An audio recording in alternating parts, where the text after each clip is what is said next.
Let's go from the name. Daily 20 plus.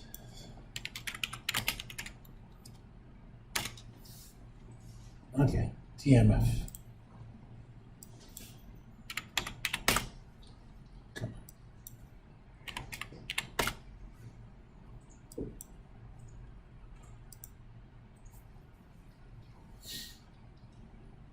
This invests into the Better General Bond Market Index, where it's 20-year plus treasuries. So it's basically long bonds, but it's leveraged 3 times. And roughly speaking, we're going to talk about the concept of duration a little bit later, but duration of the underlying bonds is about 18 years. That means if underlying bond yields go up by 1 basis points, this stock is going to go down roughly 0.5%. 30-year yields go from 430 to 431, this thing is going to lose 0.5%. If they go down, this thing is going to make 0.5%.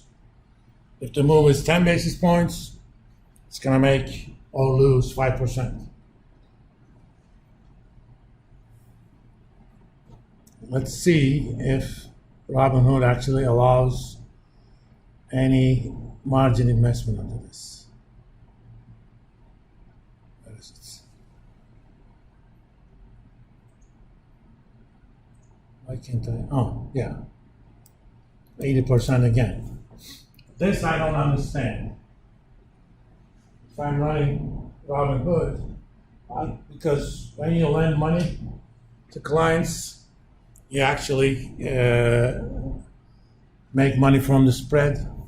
Right now, Robinhood pays me 4%.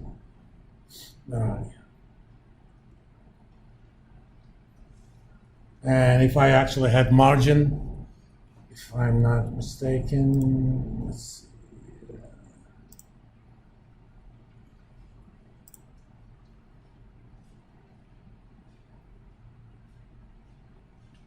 7%, okay?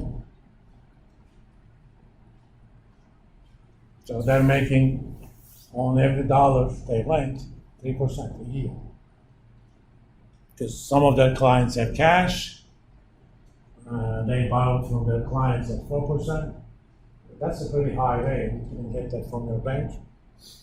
But at worst, they can borrow at Fed funds rate, which is going to be about 4.25%, and charge their clients 7%. So they have an interest as a business to allow a lot more margin than they will. For some reason, they don't do it this way. No wonder. I mean, if I was running Robinhood, I would have made more money than they would. Because Robinhood makes money from 3 things, 4 things. They don't charge any commissions, but if you get the gold membership, which is $5 a month, you can basically see, let's see, where's my AI? I have some options on this thing. I can see the order flow, bids and offers. Unless I pay that $5 a month, I can't see that. It allows me level 3 option trading. Second, they make money from margin lending. Third, they're actually pretty active in market making and things like Bitcoin. In Bitcoin, you don't see depth of the market.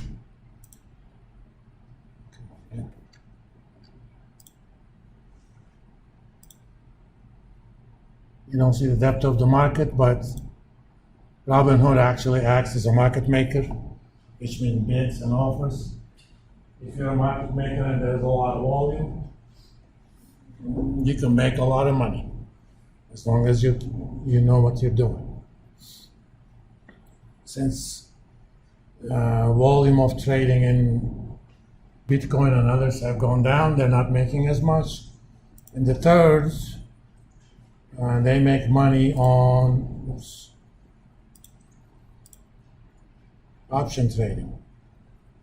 They don't necessarily take positions, but they provide liquidity. They're buying and selling. For example, let me delete my order because they're not going to pay me. Yesterday I had sold those. I'm trying to put them back. As you can see, this is a relatively illiquid stock. They're willing to buy 11 contracts at 160. But the bid-offer spread is way too much. If I was market making, I would make them a little bit smaller. But you can make a lot of money from stock lending, but they're limiting themselves. I mean, I'll give this to you as a kind of exercise.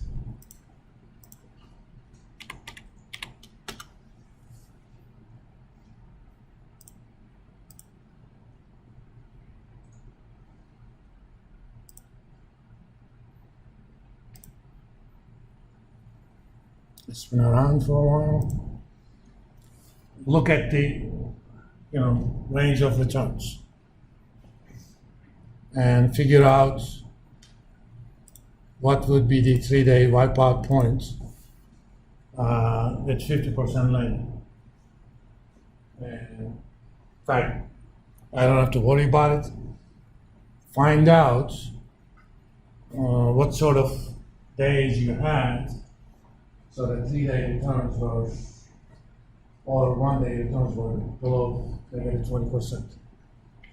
And bond market, for that portfolio to yield or to lose 20% in one day, needs to be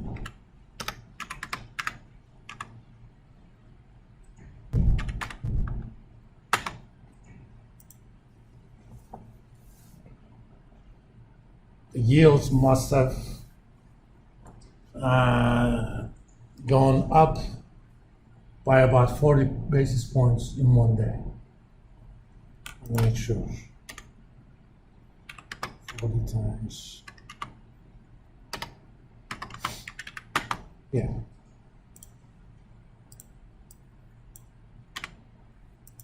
And 40 basis point moves simply do not happen in the bond markets, period, in one day.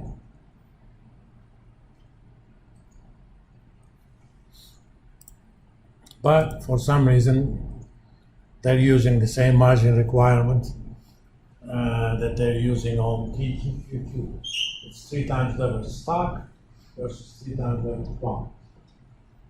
If you look at the mean and standard deviation, mean doesn't mean too much, but standard deviation is going to be much, much lower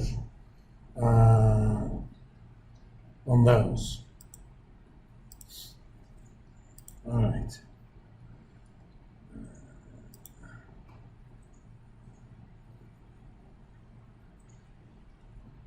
Let me show you. Actually, I want to stop here today. Starting Monday, let me see what we have scheduled.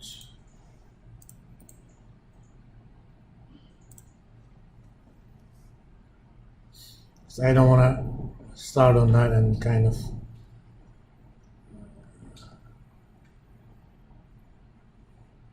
talked about it.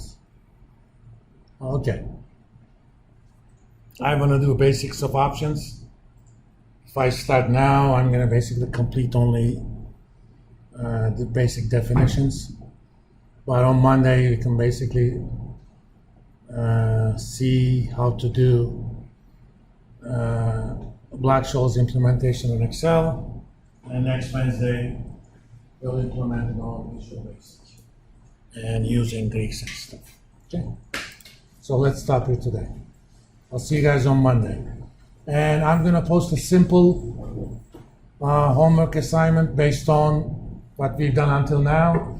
I'll post it this Friday. You'll have more than enough time to do it. If you're careful, it shouldn't take you more than an hour to finish it.